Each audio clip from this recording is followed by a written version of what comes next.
You remember how when we first got married, like the holiday time would come around, and we would go to like your parents' house, your grandparents' house, your aunt's house, my mother's house, my father's house. We would go to everybody's house. Like, I loved it.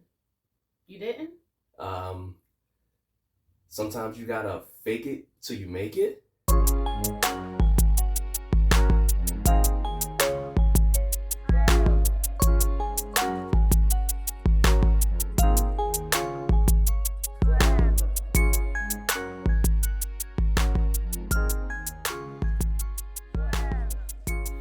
Hey everyone, welcome back. I'm Gleesy. And I'm Al. And here forever I do what we do. We brag We build relationships according to God. Yeah. That's right. We love to brag. So, you ain't like all that? Nah, I mean, anybody else out there ever have to fake it till you make it?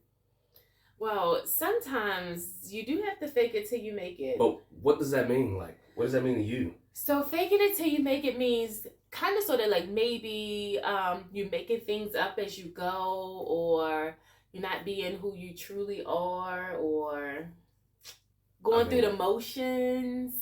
So should we be faking it until we make it? Like, I know when I first went into marriage, like I thought there were some areas where you absolutely had to fake it till you make it. Like what? Because you wanted to kind of keep the peace. So maybe you fellas fake like you like that meal and you don't really like it, but you want wifey to continue to cook, so you just eat it, and maybe when she duck out or something, she go to the bathroom or she go to tend to the kids, you go scrape it out real quick. Oh my but goodness. Maybe sometimes you fake it in that area, or maybe you are like me and the introvert in you is screaming when you got to go to 50 different people's houses and you don't get any recovery time, but you know that's what wife like to do, so you fake it. But should you fake it until you make it in your marriage?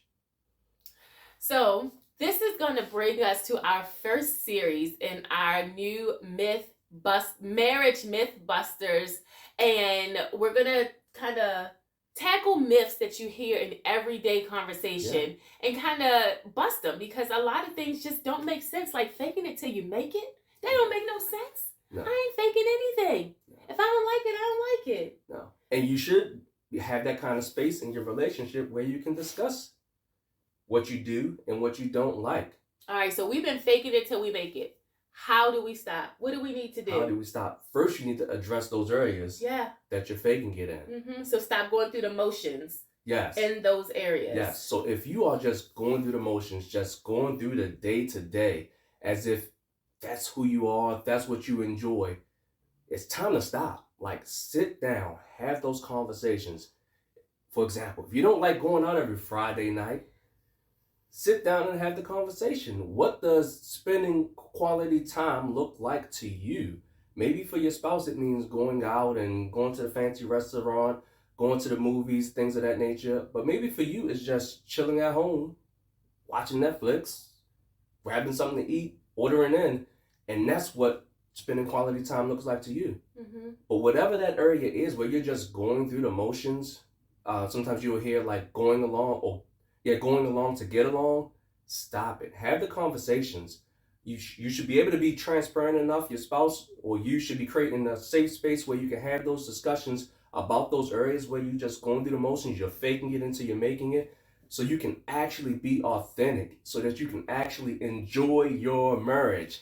But that doesn't mean that you stop doing those things altogether. No. I mean, even if I like to go out to the nice restaurants, to the movies, and he likes to stay at home, what you have to do is I acknowledge that he doesn't want to go out every Friday. And he acknowledges that that's what I love to do. So you have to come to some middle ground to make sure that both of your needs or desires are being met. But if you don't talk about it, it's no way in the world that your spouse is going to know. Like, y'all going to be at this really nice dinner dressed up and he going to be moping around. You're going to be like, what is wrong with you? Like, look where we are. Where all he wanted to do was stay at home. So once you have that conversation, then you can make those adjustments. Yes, and you can plan it out accordingly.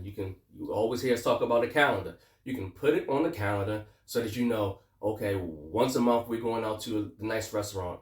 Once a month we're going to stay at home. Or twice a month, or whatever, however you decide to arrange it, but you meet both persons' needs. Yeah. You don't, marriage is not about just meeting one person's needs, it's about meeting the needs of the relationship. Mm-hmm. So you got to identify them. You got to have those conversations. Stop faking it in that area. All right, guys. Thank you so much for joining us. If you haven't already, go ahead and hit the like button, hit the subscribe button so you never